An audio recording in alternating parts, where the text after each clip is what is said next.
aqui no capítulo 12 de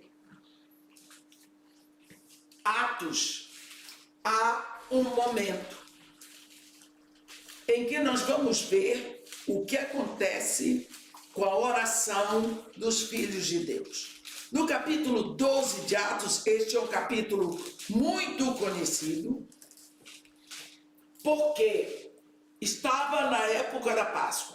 Estava uma confusão em Jerusalém, porque os discípulos estavam pregando, as pessoas estavam se convertendo, mas os judeus legalistas, ortodoxos, estavam perseguindo a igreja. Já tinha acontecido a grande debandada da igreja por causa da perseguição de Paulo, que culminou com o apedrejamento de Estevão, mas a perseguição continuava. A Bíblia diz que por causa da perseguição, todos, menos os apóstolos, deixaram Jerusalém. Só que a perseguição continua ferrenha e não tem quem pare os discípulos de pregar, porque ninguém cala a boca de quem tem esta novidade para entregar. E quando chega agora, tem um problema. Deixa eu dizer para vocês qual é. É a dinastia dos Herodes. Naquela época, Israel estava sob a dinastia dos Césares, porque era sob a dinastia do Império Romano, mas tinha também a dinastia dos Herodes. Os Herodes, eles eram uma dinastia edomita. Eles não eram romanos, eles não eram israelitas, eles eram edomitas, inimigos ferrenhos de Israel. E agora eles dominavam dentro de Israel. Só que o povo de Israel não gostava deles, porque eles tinham outros deuses. E o povo de Israel estava revoltado com eles.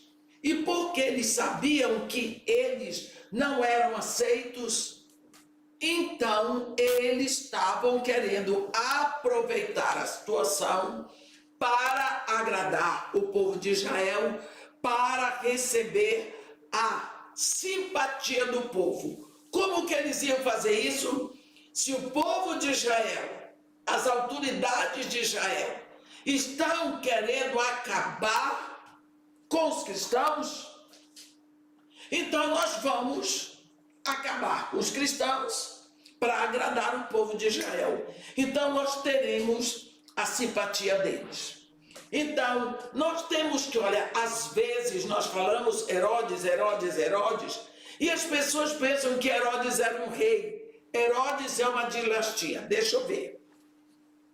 Na história da igreja aqui, nós temos 3 Herodes. Herodes o Grande foi quando Jesus Cristo nasceu. Ele ordenou a matança dos inocentes. Lembra? Ali era Herodes o Grande. Quando João Batista foi decapitado, quem decapitou João Batista foi Herodes Antipas. Não é? Mas agora, o Herodes que está no poder é o Agripa. É Herodes Agripa. Esse Herodes Agripa é sobrinho, é neto de Herodes o Grande e sobrinho de Herodes Antipas. Era uma família de assassinos, sanguinários, homens que não eram de Deus. Agora, o que Herodes fez? Prendeu Tiago, irmão de Jesus, e prendeu a Pedro. Só que era chegada a semana da Páscoa.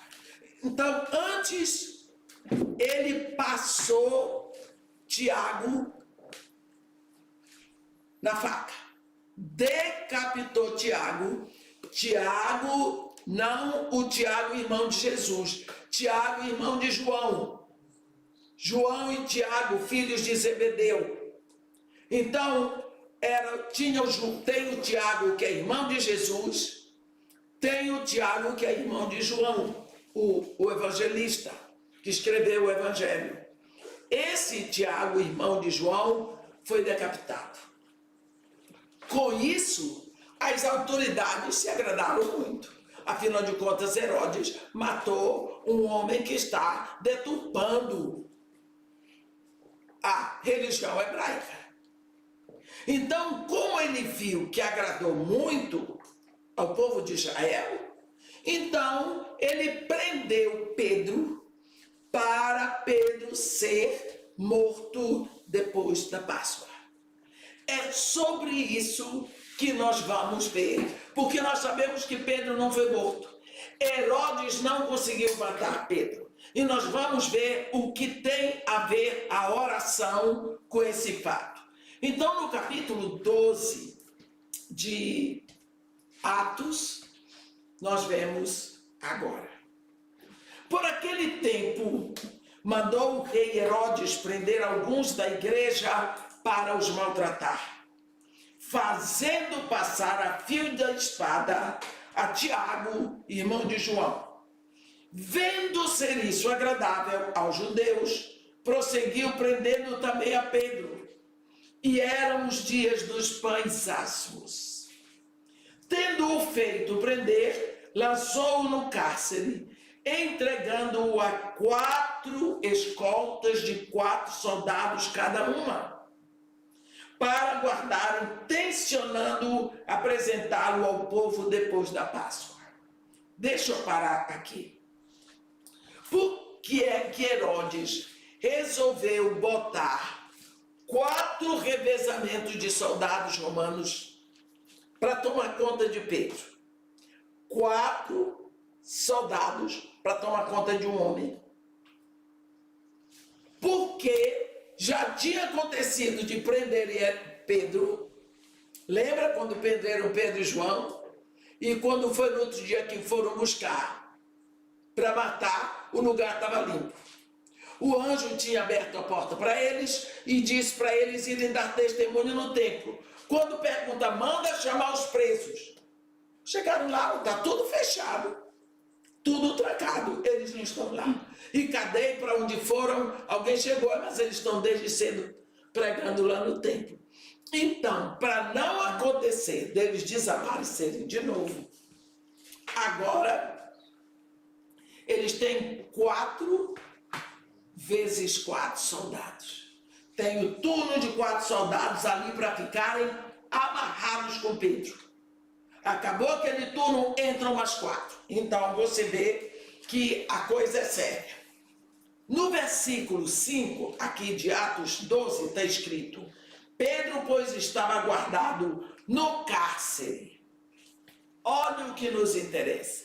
Mas havia oração incessante a Deus por parte da igreja a favor deles.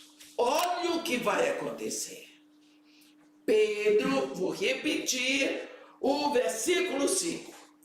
Pedro estava guardado no cárcere, mas havia oração incessante a Deus por parte da igreja a favor dele.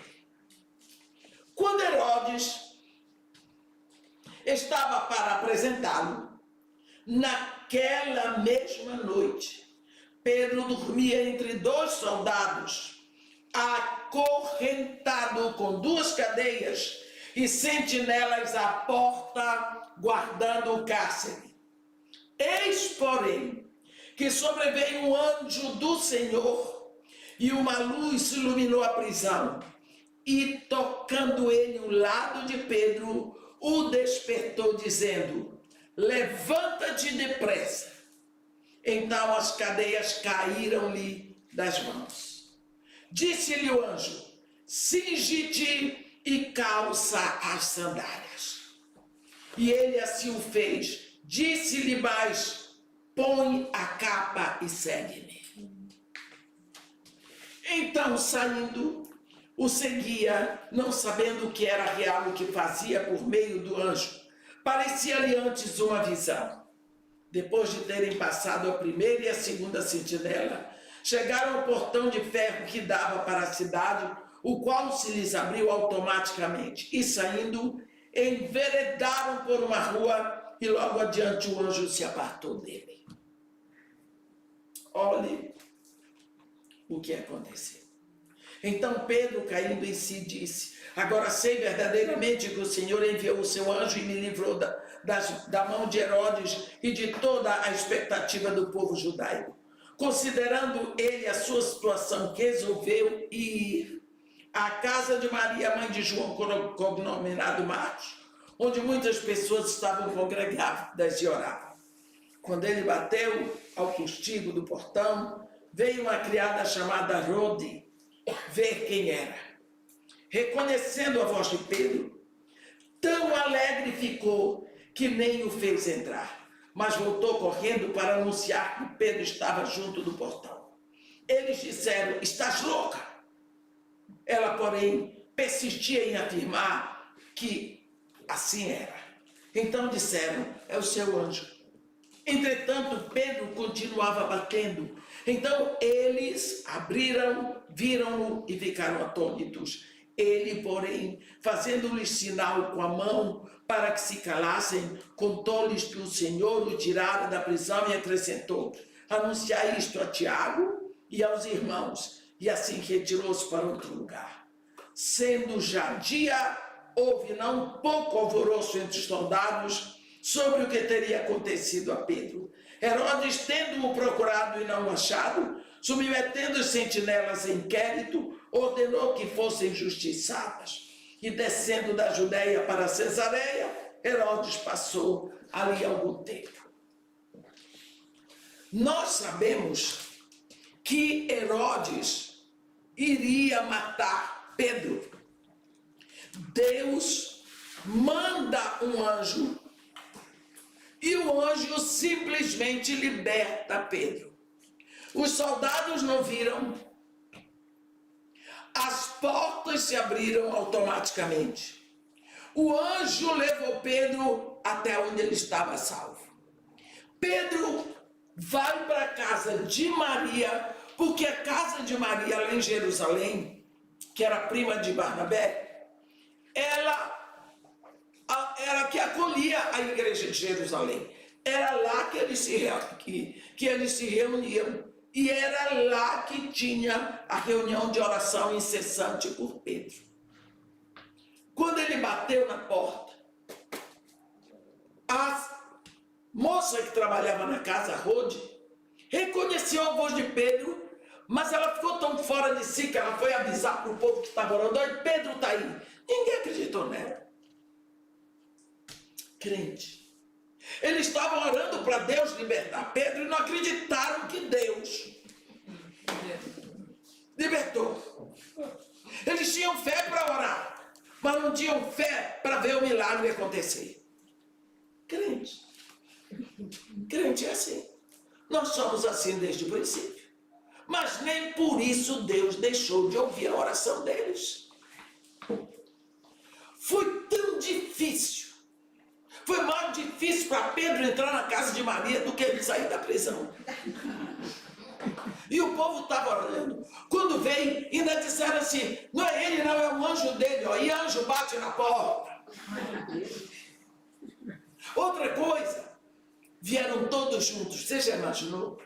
Aquela confusão de crente, aquela confusão que a gente faz, fala todo mundo ao mesmo tempo, um montando o outro. Todo mundo, a Bíblia diz aqui, muito claro, que eles abriram, viram e ficaram atônitos. Eles fizeram tanto barulho que Pedro fez sinal com a mão, porque eles estavam entregando Pedro, com o barulho que estavam fazendo. A Bíblia dele, porém, fazendo-lhe sinal com a mão para que se calassem, contou para eles o que tinha acontecido. E daí ele foi embora. Nunca se sabe para onde Pedro foi. Nunca se sabe, a Bíblia não diz onde ele se escondeu. No outro dia, cadê Pedro? Não estava lá. os guardas, 16 guardas, pagaram com a vida. Porque essa era a sentença. Se você está aguardando um preso e ele desaparece, você soltou. Então você paga com a vida, porque ele ia ser morto. E nós vemos o seguinte, é tão lindo nós vermos o que aconteceu. O anjo foi lá, libertou Pedro, né? O anjo veio libertar Pedro. Mas quem mandou o anjo foram as orações dos irmãos. O anjo veio porque a igreja orava. Foi a igreja que moveu. Foi a igreja que pediu. Foi a igreja que se levantou em oração. Então nós vemos, e não é a primeira vez, como a oração move, ela acontece, ela faz mudanças que vêm lá de cima, a oração que sobe. Esse é o exemplo. Eu queria dar aqui outro exemplo. Nós sabemos, antes de entrar no outro exemplo, a Bíblia nos ensina em Apocalipse, no capítulo 8, sobre um momento precioso, sobre as nossas orações. Nós sabemos que o Cordeiro recebe um livrinho. O livrinho tem 7 selos. Quando o Cordeiro abre o 7º selo, vem as 7 trombetas. Quando o anjo toca a 7ª trombeta, vem as 7 taças. Então aqui agora, o Cordeiro abre no capítulo 8.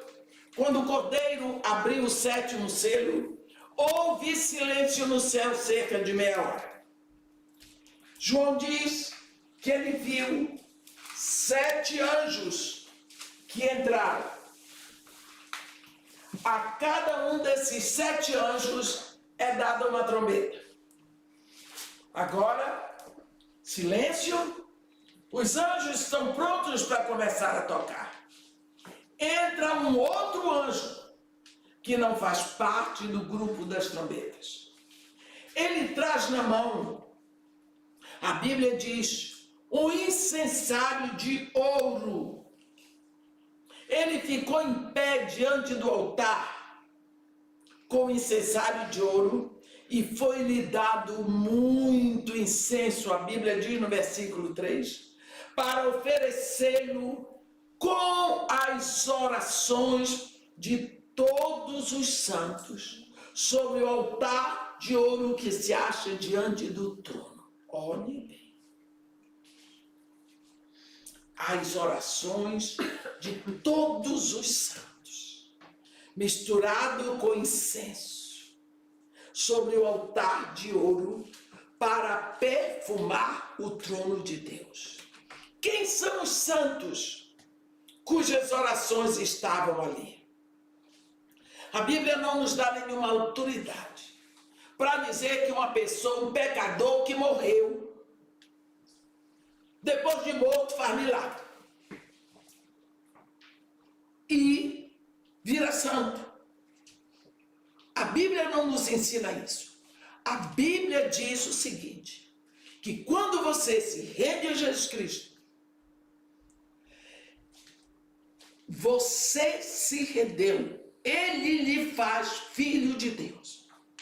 O seu nome vai escrito e registrado no livro da vida do Cordeiro para a eternidade. E naquela hora você recebe o Espírito Santo. Esse Espírito Santo em você começa o processo da santificação. Porque o plano de Deus para nós não é que sejamos salvos, é que sejamos santos. A Bíblia diz que Deus nos escolheu em Cristo antes da fundação do mundo para sermos santos. Então Ele nos dá o Espírito Santo para começar o processo de santificação. Você veja, quando Paulo se dirige à igreja que estava em Éfeso, a quem ele se dirige? aos santos e fiéis em Cristo que se acham em Éfeso. Os santos estavam todos sentados que nem a gente, ouvindo a carta de Paulo. Nenhum tinha morrido, nenhum estava fazendo milagre. Então, santos são aqueles que se renderam a Jesus. No momento em que você se rende a Jesus como único Senhor, suficiente Salvador, a sua oração tem acesso ao trono do seu Pai. A Bíblia diz que vai começar um momento sério na terra, porque cada trombeta que for tocada afeta a terra. A primeira trombeta afeta 1/3 da terra, a segunda 1/3 dos rios, a terceira 1/3 dos mares, a quarta 1/3 dos corpos celestes, e assim vai atingindo. Então, a oração que sobe da terra é a oração dos filhos de Deus. Nós oramos, a oração chega lá, para que? Perfumar o trono do nosso Pai. Olhe bem, veio outro anjo e ficou de pé junto ao altar, com incensário de ouro, e foi-lhe dado muito incenso para oferecê-lo com as orações de todos os santos sobre o altar de ouro que se acha diante do trono. E da mão do anjo subiu à presença de Deus a fumaça do incenso com as orações dos santos. Está vendo? Para que é que serve a sua oração? E a minha oração? A nossa oração, ela não pede licença. Ela entra direto para perfumar o trono do Deus eterno, todo-poderoso, que é nosso Pai. Ela entra, ela é ouvida e ela é aceita como perfume. Essa é a oração sua e minha. Mas, irmã, eu sou uma pecadora, mas você se rendeu a Jesus Cristo. Irmã, eu não mereço, você não merece, você não presta, que nem eu. No pior dos sentidos, nós somos pecadores, nós somos maus, temos maus pensamentos, maus desejos, tendências e inclinações ruins, mas nós ouvimos a palavra da verdade. O evangelho da salvação, nós cremos, nós nos rendemos e fomos feitos filhos de Deus. Essa é a nossa fé. Então a nossa oração sobe e é aceita diante do trono do nosso Pai.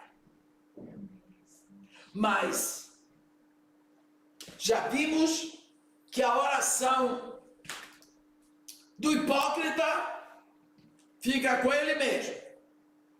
A oração do santo, que é do Filho de Deus, vai diante do trono de Deus.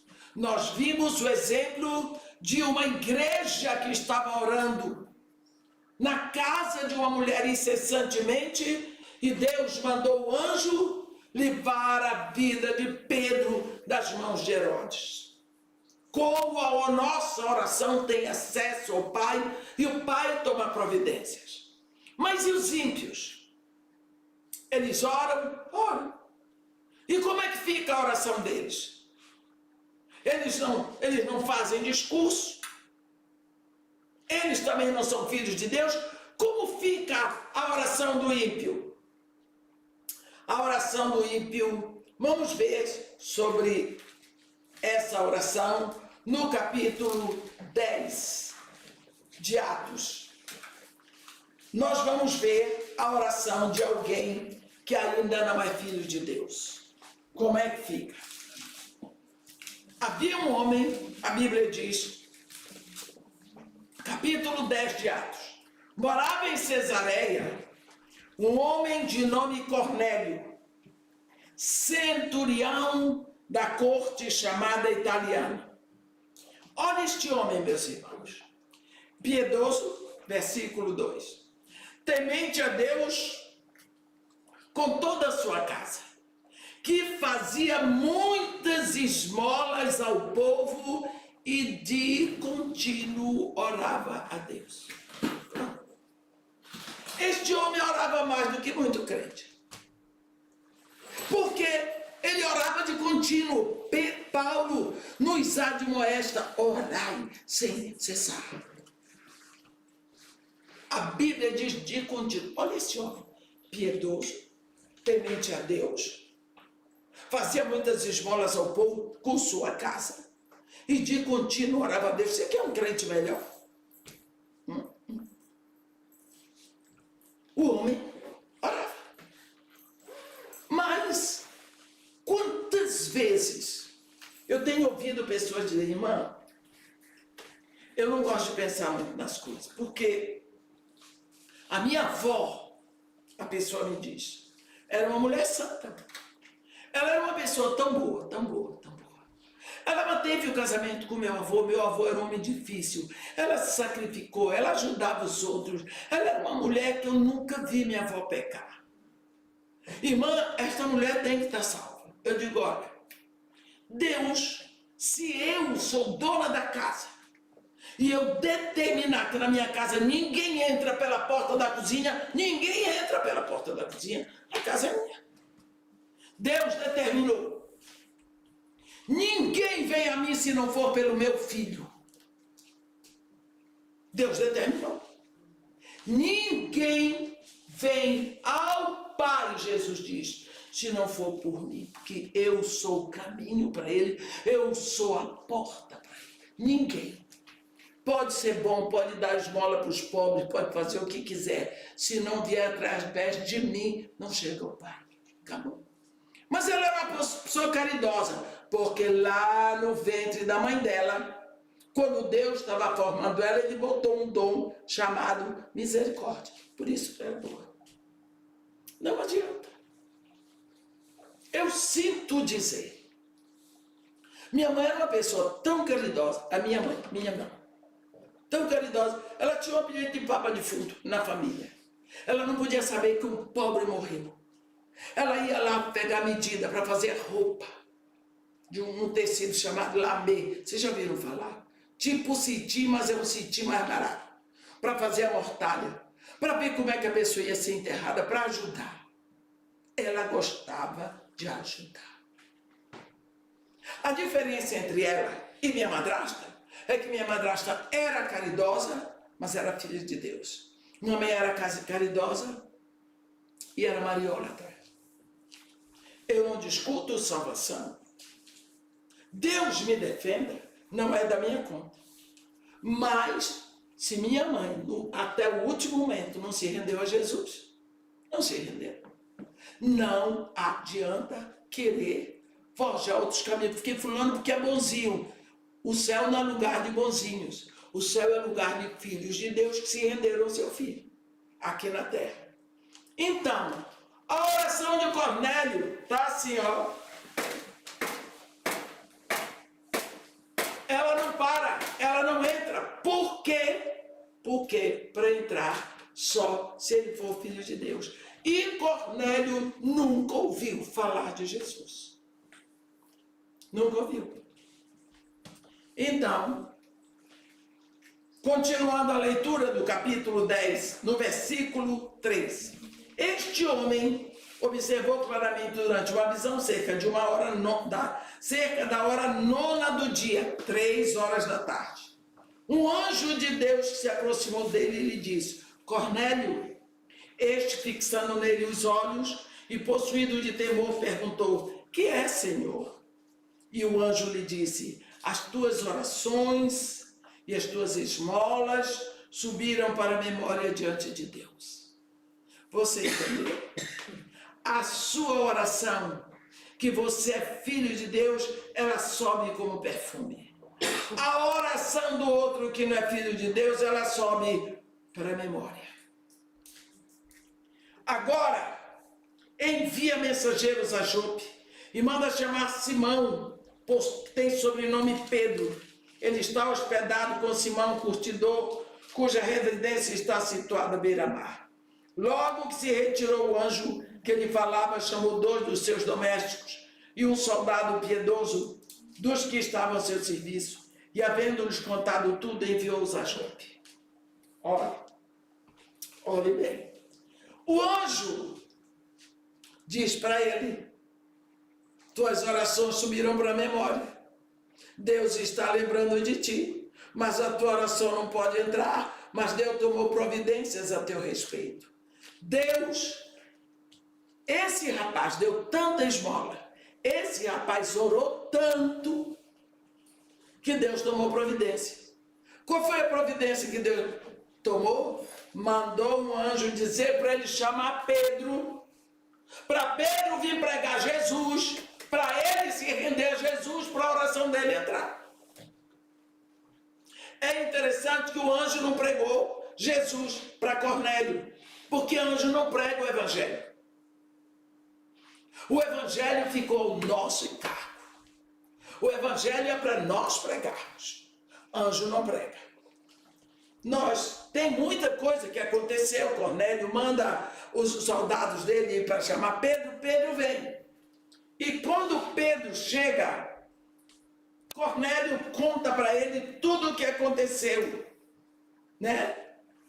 E Cornélio diz para ele: portanto, versículo 33, sem demora mandei chamar-te, e fizeste bem em vir. Agora, pois, estamos todos aqui, na presença de Deus, para ouvir tudo o que te foi ordenado da parte do Senhor. Olhe bem, Cornélio reuniu os amigos, reuniu a família toda, todo mundo sentado, a congregação de Cornélio, para ouvir o que Pedro ia dizer. Porque Deus mandou o anjo com o recado. E Deus disse: manda Jope. Deu o endereço na casa do curtidor. E Pedro veio. Então Pedro agora vai entregar a mensagem. E Pedro ali prega Jesus. A Bíblia diz que ele pregou sobre Jesus. Ele pregou sobre a salvação. O Espírito Santo não deixou nem Pedro terminar. A Bíblia diz no versículo 44: ainda Pedro falava essas coisas quando caiu o Espírito Santo sobre todos os que ouviram a palavra. Pronto. Todos receberam a palavra da verdade, o evangelho da salvação. Todos creram. Todos foram selados com o Espírito Santo. Agora todos são filhos de Deus. Próxima vez que Cornélio ora, a oração dele entra. Porque agora ele vai como filho. A oração dele vai através de Jesus. A oração dele e de todos os que estavam presentes lá chega diante do Pai. Nunca mais vai ficar batendo a porta. Tem outro exemplo aqui, no capítulo 16. Quantas vezes as pessoas pensam que ser dirigido pelo Espírito é fácil, não é? Não. Quantas vezes eu não fico me queixando, eu não me queixo disso, mas eu não sei o próximo passo. Não sei o próximo passo. Nesse ministério itinerante que eu tenho, e eu não posso, na maioria das vezes, compartilhar com a Ângela, porque a Ângela é mais nova do que eu, a experiência dela é menor, e se eu entrego todo o peso para ela, ela pode ficar insegura. Então eu tenho que orar e orar e orar, e buscar de Deus para saber a direção. E ficam coisas que ela não entende, não tem condição. Coisas que ela está entendendo hoje, eu estou falando isso para você, Ângela. Há 3 anos você não entendia. Coisas que você não está entendendo hoje, há 3 anos você vai entender, daqui a 3 anos. Não é que você seja menos santa ou você seja menos inteligente, não é. É quilometragem. Quilometragem. é sofrimento. A gente apanha e aprende apanhando. Aqui tem um caso assim. Paulo em Tarso, o queridão, estava numa saia justa. Por quê? Porque ele estava percorrendo a região frígio-gálata. E ele foi impedido direto. Ele estava indo para pregar a palavra na Ásia. O Espírito Santo impediu. A Bíblia diz. Atos 16, versículo 6. Ele estava certo que devia ir pregar a palavra na Ásia. O Espírito Santo impediu. Como o Espírito Santo impediu, eu não sei. Mas a Bíblia diz aqui, tendo sido impedido pelo Espírito Santo de pregar o Evangelho na Ásia. Por que o Espírito Santo impediu? Não é da minha conta, a Bíblia não diz. Mas impediu. Aí, como ele estava defrontando a Mísia, então vamos para Bitínia. O Espírito de Jesus Cristo disse negativo, não é para cá. Eles ficaram sem agenda. Ficaram sem agenda. No meio do mar Mediterrâneo. E agora? Vai para a Ásia, o Espírito Santo diz negativo, não é para cá. Vai para Bitínia, o Espírito de Jesus Cristo diz negativo. Ficaram ali. Certamente entraram numa oração profunda para saber qual a direção tomar. O que fazer? O que fazer? Às vezes nós não entendemos. A pessoa que está no trabalho missionário muitas vezes não sabe o próximo passo. E se ela disser que não sabe, as pessoas dizem, ó, não está orando o suficiente. Eles não sabiam. A Bíblia diz, à noite, contornaram a Mísia, desceram para Trode, por conta própria, sem saber o que fazer. Porque o primeiro passo deles era pregar na Ásia, não deu certo, vamos para Bitínia, não deu certo, então, já que a gente está na frente da Mísia, vamos embora para Trode. Cadê a direção do Espírito? Nenhuma. A Bíblia diz que à noite, aqui no versículo 9, sobreveio a Paulo uma visão, na qual um varão macedônio estava em pé e lhe rogava, não é pedir, não é rogar, dizendo, passa a Macedônia e ajuda-nos. Está entendendo? Não era Mísia, não era Troade, não era Ásia, não era Bitínia, era Macedônia. Eles não sabiam. Foi preciso que Deus os socorresse, indicando que a agenda agora era Macedônia, porque o Evangelho ia entrar na Europa. Ainda não tinha entrado. Ia entrar na Europa. Então, eles navegaram para Trode, foram para Samotrácia e depois chegaram a Neápolis. Dali foram para Filipos, que é uma cidade da Macedônia, primeira do distrito. Nesta cidade, o Dr. Lucas diz, permanecemos alguns dias. Deixa eu falar para vocês. Filipos era uma cidade grande, uma cidade adiantada da Macedônia, mas não haviam sinagogas. Não haviam sinagogas. Porque para montar uma sinagoga precisavam de 10 homens judeus, fariseus, da primeira linha. Então, o que os judeus faziam? Eles saíam da cidade, fora da cidade tinha um rio. E na beira desse rio, ali, eles se reuniam todo sábado. Então, Paulo, logicamente, procurou ver onde é que os judeus se reuniam. Versículo 13. No sábado, saímos da cidade para junto do rio, onde nos pareceu haver um lugar de oração. E assentando-nos, falamos às mulheres que para lá tinham concorrido. Certa mulher, chamada Lídia, da cidade de Tiátira, vendedora de púrpura, temente a Deus, nos escutava. O Senhor lhe abriu o coração para atender as coisas que Paulo dizia.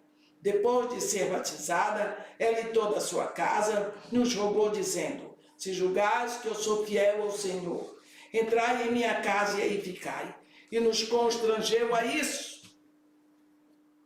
Está vendo? O que acontecia ali naquele lugar? Mulheres que iam para ali, para a beira do rio, orar. A oração delas não entrava. A oração delas ficava que nem a de Cornélio. Ficava lá batendo, mas não entrava. Porque ali não tinha um judeu que fosse discípulo de Jesus. Então não adiantava. Nós estávamos em pleno Novo Testamento.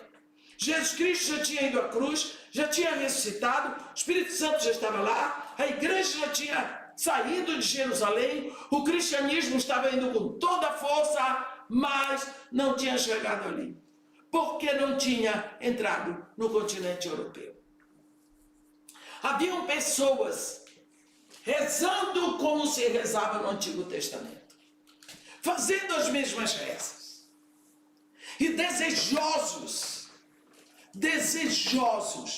de ter mais de Deus. O que foi que Deus fez? Impediu a ida dos missionários para a Ásia, impediu eles de irem para a Bitínia, impediu. Deixou eles tontos, porque não era nem um lugar. Eles não imaginavam Europa. Eles não imaginavam Macedônia. Quando, imagina, sair daqui da Ásia Menor, entrar na Europa com o Evangelho, isso para eles era um bicho de 7 cabeças. E era para entrar na Europa. Quando eles entraram na Europa, foi preciso que um anjo se fantasiasse de Macedônia e aparecesse numa visão para Paulo, dizendo: passa na Macedônia, ajuda-nos. Os anjos têm um ministério específico com filhos de Deus, com os filhos de Deus. Ele rogava para passa, que tem uma turma de mulher lá que fala, reza e não vem pelo nome de Jesus, passa lá. Paulo foi, pregou Jesus. Elas se renderam. A primeira delas é Lídia, uma mulher. Como é que a gente diz? Lídia era uma empreendedora, uma empresária, uma mulher que ela era de Tiátira. Ela comprava púrpura e vendia em Filipos, na Europa. Então, ela ouviu o Evangelho, ela se rendeu com toda a sua família e já tomou providências. Convidou Paulo e Silas e Lucas, toda a turma. Se vocês acham que eu sou digna, venham se hospedar na minha casa. Ali, na casa dessa mulher, nasceu a primeira igreja da Europa. A igreja de Filipos. A igreja que ofertava o tempo todo para o ministério de Paulo. Para o ministério de Paulo. Então, quando nós vemos a oração, o pastor Jeremias Pereira, ele diz: quando nós oramos na terra, os céus se abrem, o inferno treme e coisa nova acontece aqui na terra. Eu gosto quando ele diz isso, gosto dele, não é? Então, o que eu quero dizer para vocês, meus irmãos, que isso é um incentivo para nós orarmos. A nossa oração não fica jogada e dispersa pelo ar. A nossa oração, ela tem o endereço certo.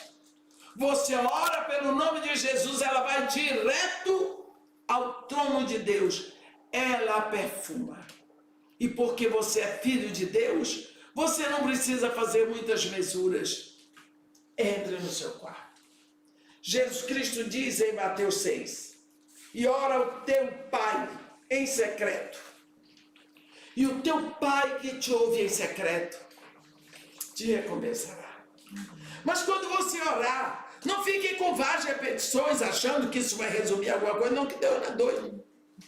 Fica repetindo. Deus é o quê? Deus é Deus. Não fale do seu Pai. Como Pai. Jesus Cristo disse quando orar, dizei Pai. É Pai mesmo. Você se achega para Deus como sendo Ele seu Pai. E você derrama o seu coração. Você o adora, você o elogia, você entrega situações, você fala de outras pessoas, você espera. Você diz, Senhor, eu estou completamente errado a respeito de alguma coisa assim, mas agora me arrependi de ter pensado assim. Senhor, eu fiz uma besteira. Fala com seu Pai. Abre o coração com honestidade. Não tente ser mais santo do que você é, porque Deus conhece todas as coisas. Não adianta querer burlar as coisas para Deus. Ele sabe. A Bíblia diz que Ele sabe da nossa palavra antes que ela chegue à nossa boca. Portanto, nós vimos a oração da igreja. Fez o anjo descer para assaltar Pedro. E o mesmo capítulo 12 de Atos, que começa com Herodes decapitando Tiago, termina com Herodes comido de bicho. Ele não matou Pedro, mas ele foi morto pelo Deus de Pedro. Não foi fácil para ele passar ao fio da espada e produzir o primeiro mártir dentre os apóstolos. Porque Tiago foi o primeiro mártir entre os apóstolos. E ainda querer cortar o outro. Morreu comido de bicho. Então, quando nós vemos toda o mover da oração, o que acontece com a oração, seja na casa de Cornélio, seja com Pedro na prisão, seja Lídia lá fora da cidade em Filipe com as amigas e orando, e tudo o que Deus faz, pela oração delas, Deus leva o evangelho para a Europa. Então nós vemos o quanto é importante que oremos. Por isso Jesus Cristo diz, quando orardes. Ele não diz se orardes, porque Ele espera que oremos. Amém? Amém. Que Deus nos abençoe e nos guarde. Amém. Que faça que resplandecesse o rosto sobre nós. E tenha misericórdia de todos nós. Amém.